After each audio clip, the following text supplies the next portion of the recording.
mengenal Yesus yang telah engkau utus. Kita juga harus sepakat Yesus itu diutus.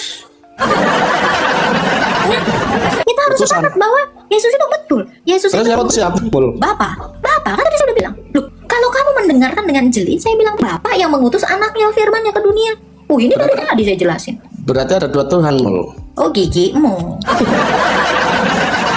Aku tambah bingung. Tunggu, kamu bilang saya ada dua. Karena suara saya beda dengan badan saya.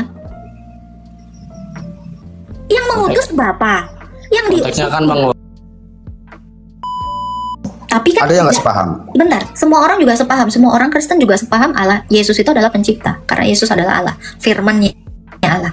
Tapi apakah selesai sampai situ? Enggak. Karena ajaran kekristenan itu bukan cuma itu toh. Segini banyak.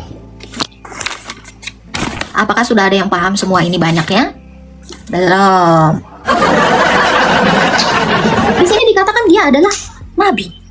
Di tempat lain dia dikatakan rasul. Di kesaksian para rasul lainnya, dia adalah anak manusia. Dia anaknya Maria. Dia lemah. Dia dicobai. Dia haus. Dia lapar. Dia mati. Dia bangkit. Banyak hal yang bisa kita pelajari dari sini. Cukupkah dengan hanya mengatakan Yesus Allah selesai imanmu? Enggak. Makanya banyak orang yang jadinya murtad. Karena dia cuma bilang, oh Yesus itu Allah. Ditunjukkan dalilnya, aku tidak bisa berkata-kata dari diriku sendiri. Yohanes 5 ayat 30. Pindah agama, botol. Karena kalian tidak menerima kemanusiaan Yesus. Itu iman tempe itu. Ya itu, kebanyakan gitu. Langsung kaget. Oh, ternyata Yesus itu anak Maria. Oh tidak. Pindah agama, ganti Tuhan. Goblok. Nah itu. Nah, kita juga harus menerima kemanusiaannya, menerima keilahiannya, menerima ajarannya. Ini dasar-dasar iman seperti ini. Ini harus diajarkan oleh seluruh gereja supaya besok nggak ganti agama. Nah itu. Iya. Ada yang mau ditanyakan? Iya, jadi kita sepakat kalau Yesus itu pencipta. Cuman itu aja, kita juga sepakat dia manusia. Kita juga sepakat dia itu mati dan bangkit. Kita juga sepakat dia lahir dari perawan. Kita juga sepakat dia dicobai. Kita juga sepakat dia itu berlutut di hadapan Bapa dalam kodrat kemanusiaannya. Kita juga sepakat Yesus itu lapar. Kita juga sepakat Yesus itu adalah nabi. Harus semua, nggak bisa satu-satu. Karena syarat hidup kekal, Yohanes 17 ayat 3.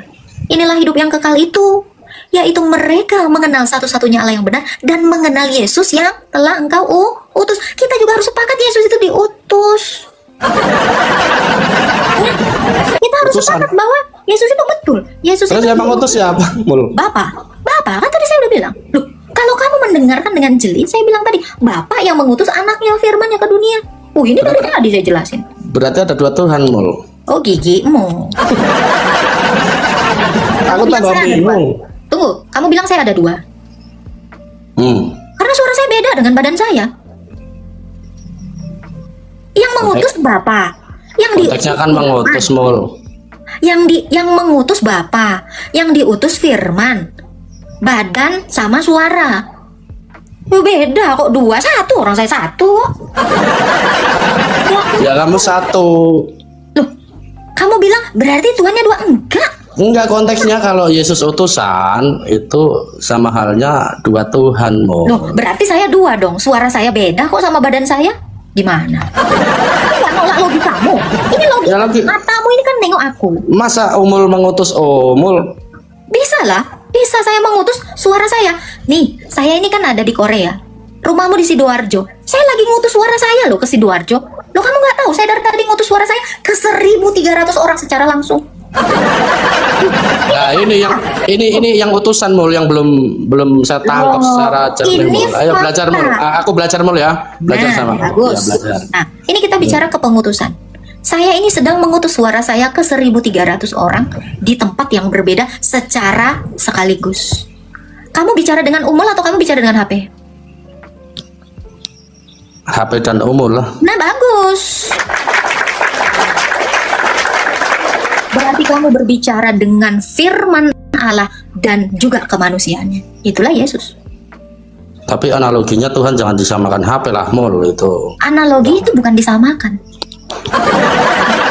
Ini logikamu nih, ini logikamu. Jangan analogi disamakan. Analogi itu adalah kalau HP pendekatan. Dengar. HP dengan kamu kan beda benda, Mul. Jadi Kan kamu kan minta saya ini memberikan analogi. Analogi itu adalah pendekatan menuju supaya kita paham definisi, bukan definisi. Kamu mendefinisikan HP sama dengan kemanusiaan Yesus. Gila kamu. Bukan seperti itu, Mul. Kamu dengerin dulu. Makanya tadi saya bilang, kamu ngerti nggak arti analogi? Kamu ngerti nggak arti analogi? Apa itu, Mul? Makanya tadi saya bilang pendekatan, penjelasan supaya kamu masuk kepada definisi. Hanya pendekatan. Contoh, bukan sama dengan, Cuk. Enggak, Mul. Kalau Yesus utuhan Allah, itu kan beda barang kalau itu. Kamu kan kita bicara kepengutusan. Tadi saya udah jelaskan. Fokus. Ini udah tua, kayaknya kurang minum kan ya. Harus cepet nangkep loh. Sama saya ini cepet nangkep gitu. Apalagi laki-laki harus berlogika, berotot dan berotak. Enggak, maksudnya kalau logikanya kurang mantap kan sulit ditangkap juga, Mul. Makanya ngasih logika yang cerdas. Ini kamu yang nggak cerdas atau saya nggak cerdas, nanti biar yang di bawah ini. Makanya Bang duduk tenang, fokus. Lu kalau jalan-jalan lu nggak akan ngerti. Enggak, saya mau pindah ke luar dulu. Sebentar. Biar tenang ya. Ya. Oke, lanjut, Mul. Fokus dong. Tunggu, fokus dulu. Saya nggak bisa mengajar untuk orang-orang yang karena terdistract sedikit, kamu tidak fokus sedikit, kamu nggak akan paham. Karena belajar iman Kristen itu harus konsentrasi. Oke, Bu Guru. Kita tadi bicara tentang kepengutusan. Utusan ya. Kepengutusan, jangan dimutilasi kata-kata saya nggak suka. Pengutusan. Kita bicara tentang pengutusan. Bukan kita bilang ini, kan tadi saya bilang juga ini juga satu, tapi satu mati. Apakah ini Allah? Enggak. Bentar, jangan melebar dulu, Mul. Kita biar konsentrasi. Kita bicara tentang pengutusan, artinya diutus itu adalah dikirim. Tadinya di dalam, lalu dikirim kemana gitu. Itu diutus. Dikirim. Ya. Saya ini juga sedang mengutus suara saya ke 1.400 orang di rumah saya. Ini suara saya. Kamu benar-benar bicara dengan Umul dan HP. Firman atau suara yang kamu dengar, itulah yang saya analogikan sebagai hakikat Yesus yang adalah Allah. Jadi Bapa itu mengutus firman-Nya itu demikian. Dan dia mengambil kodrat manusia. Ibarat HP itu kamu lempar, hancur. Tetapi suara saya tetap ada, toh. Demikian firman itu yang adalah Yesus, walaupun dia disalib, yang disalib itu kemanusiaannya, keilahiannya itu tidak. Jadi banyak orang Kristen yang gagal paham di sini, sehingga ketika ditanya RT sebelah, mumet. Bukan mumet lagi. Lah kapan, Mul? Nah itu kamu, makanya saya bilang kamu konsentrasi. Enggak, Mul. Jadi utusan masa kalau seperti itu, maaf ya, rananya nanti Allah mengutus Tuhan begitu. Loh, Allah mengutus firman-Nya, Allah mengutus Allah. Kenapa? Ada dalilnya. Berarti kamu mengutus kamu gitu, Mul. Loh, saya mengutus suara saya, badan saya mengutus suara saya. Beda toh? Mul, kalau suara kan nggak berbentuk, Mul. Kalau Tuhan Yesus kan berbentuk, Mul. Tapi apakah kamu kira suara itu bukan materi? Analogi. Loh, ini Bang, dengerin. Ini kalau kamu menolak kepengutusan Allah, sementara banyak sekali dalilnya. Jangan kamu bilang dengan kata kan nggak sama. Ini kan kita bicara analogi. Suara kamu atau pikiran kamu itu kan yang menyatakan dirimu. Coba, kamu memperkenalkan dirimu melalui suara atau enggak? Melalui pikiranmu enggak? Pikiran adalah suara. Betul nggak? Pikiran adalah suara. Loh, kamu kenalin diri saya gimana caranya? Nggak gitu kan? Ini begini, Mul. Makanya soal utusan ini banyak yang ditepis. Apalagi ketemu Zuma sudah babak belur, Mul. Saya nggak akan pernah babak belur karena dia yang babak belur kemarin. Oke, saya nggak mau bicara orang ya. Tetapi tentang hal seperti ini belum ada yang bisa menandingi saya. Handi Celebes juga menjudge saya dan mendebat saya. Saya bisa jawab. Jangan kamu bilang saya lebih paham. Jangan. Kamu yang nggak ngerti jangan mencalakan orang gelagapan. Dengar ya. Kamu sebagai manusia saya rasa kamu juga tidak mengerti hakikat dirimu. Makanya saya bilang kamu sebagai manusia, saya ini bicara tentang manusia. Saya itu menyatakan diri saya melalui pikiran saya. Kalau saya tidak melalui pikiran saya tidak bisa memperkenalkan saya umul, saya sekolah di sini, saya berbaju ini. Nggak ada. Contoh babi. Babi itu nggak punya pikiran. Makanya dia sendiri nggak pernah salaman bilang saya babi. Itu yang pertama kamu harus tahu. Ya, karena yang punya pikiran, yang diciptakan segambar dengan Allah, itu cuma manusia.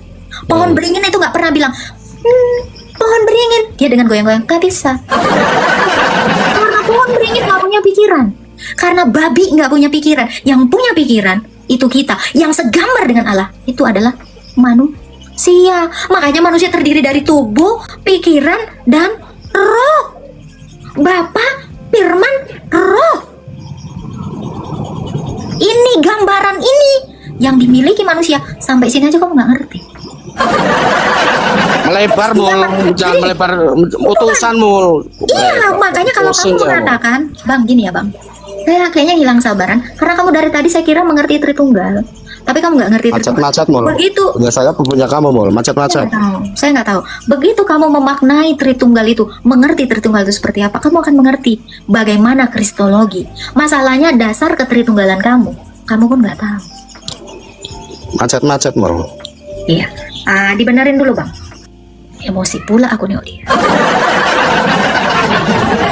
Aku nggak emosi sama orang yang kayak gimana. Tapi kalau orang bodoh aku emosi terus. Aku emosi sama orang yang lambat kali berpikir. Serius, capek loh. Mulutnya kotor nggak masalah sama aku. Tapi kalau makanya dari awal saya jelasin Tritunggal. Masalah kepengutusan itu seperti itu loh. Simpelnya itu. Saya mengutus. Internetnya yang masalah. Ya, makanya saya bilang Allah kita itu bukan satu yang seperti botol. Ya, kalau Allah kita satu yang seperti botol, siapa namamu? Dia nggak akan bisa jawab. Harus saya tenteng-tenteng. Hai, saya botol. Nah, ini kan botol. Allah kita itu satu yang hidup. Satu yang hidup itu seperti apa? Berbicara. Berfirman itu berbicara. Bergerak. Selamat tahun baru Bang Porex. Jadi Allahnya orang Kristen itu satu. Berarti dua mul botol.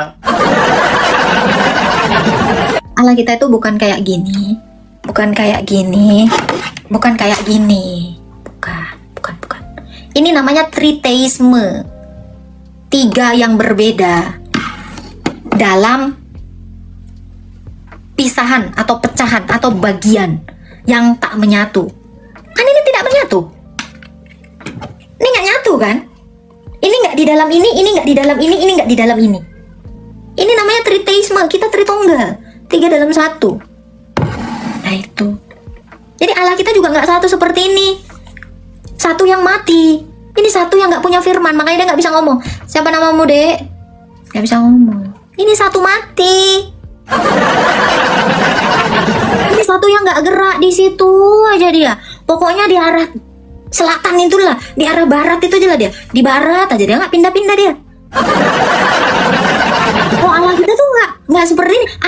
Allah kita itu memenuhi segala semesta ini. Ada di mana-mana. Allah itu bergerak. Karena Allah itu hidup. Kalau Allah itu cuma nadanya di barat aja, ini dia di tempat itu. Karena dia nggak gerak, karena dia mati. Jadi paham ya sampai sini ya. Allah kita itu memenuhi alam semesta ini. Makanya Yesus itu ada di bumi dan di sorga. Gitu. Oke. Paham ya sampai sini ya. Kalau nggak paham juga, nggak tahu lagi aku cara jelasinnya. Ya, saudara, Allah mengutus Yesus ke dunia adalah pertanyaan yang sangat mendasar dan penting dalam kekristenan, teman-teman ya. Intinya, Allah mengasihi dunia ini begitu sangat, sehingga Ia memberikan putranya yang tunggal, yaitu Yesus Kristus, agar siapapun yang percaya kepadanya tidak binasa, melainkan beroleh hidup yang kekal. Yesus datang bukan untuk menghakimi, teman-teman ya, melainkan untuk menyelamatkan. Allah mengasihi manusia. Allah melihat manusia jatuh ke dalam dosa dan terpisah darinya. Konsekuensi dosa adalah kematian rohani dan kekal, teman-teman. Yesus sebagai Allah yang menjadi manusia datang untuk menjembatani jurang pemisah itu. Ia hidup tanpa dosa, mati di kayu salib, menanggung hukuman dosa kita, dan bangkit dari kematian, mengalahkan kuasa maut. Melalui iman kepada Yesus dan karya penebusannya, kita dapat dipulihkan hubungan dengan Allah.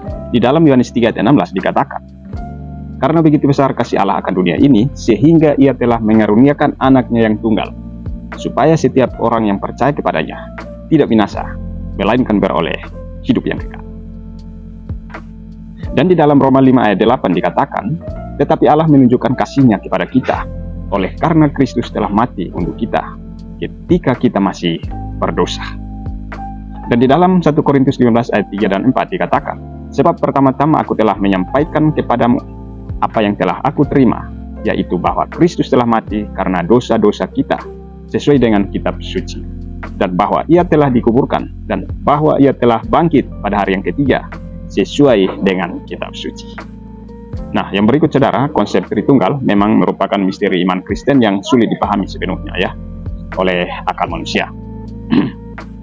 Kita percaya bahwa Allah itu esa, tetapi ia ada dalam 3 pribadi, yaitu Allah Bapa, Allah Putra yaitu Yesus, dan Roh Kudus. Ketiga pribadi ini sama dalam satu kodrat, kuasa, dan kemuliaan. Namun berbeda teman-teman, berbeda dalam peranannya. Tritunggal bukanlah 3 Allah, melainkan satu Allah yang menyatakan dirinya dalam 3 pribadi yang berbeda. Ini adalah misteri yang diterima berdasarkan wahyu Allah di dalam Alkitab. Bukan sesuatu yang dapat sepenuhnya dijelaskan secara logis, teman-teman. Memahami Tritunggal lebih kepada penerimaan iman daripada pemahaman intelektual semata. Membayangkannya mungkin sulit, tetapi kita dapat memahami peranan masing-masing pribadi dalam rencana keselamatan. Saudara, menjelaskan Tritunggal secara langsung dan dalam satu ayat yang tunggal teman-teman, memang agak sulit saudara ya, karena konsep ini diungkapkan secara bertahap di seluruh Alkitab. Namun saudara, ayat-ayat berikut ini menunjukkan aspek-aspek Tritunggal. Nanti saudara bisa baca sendiri ya, di dalam Matius 3 ayat 16 dan 17, dan 2 Korintus 13 ayat 14, dan Yohanes 1 ayat 1, yaitu tentang Yesus sebagai firman Allah. Ya saudara, demikian video ini, semoga bermanfaat. Tuhan Yesus memberkati. Shalom.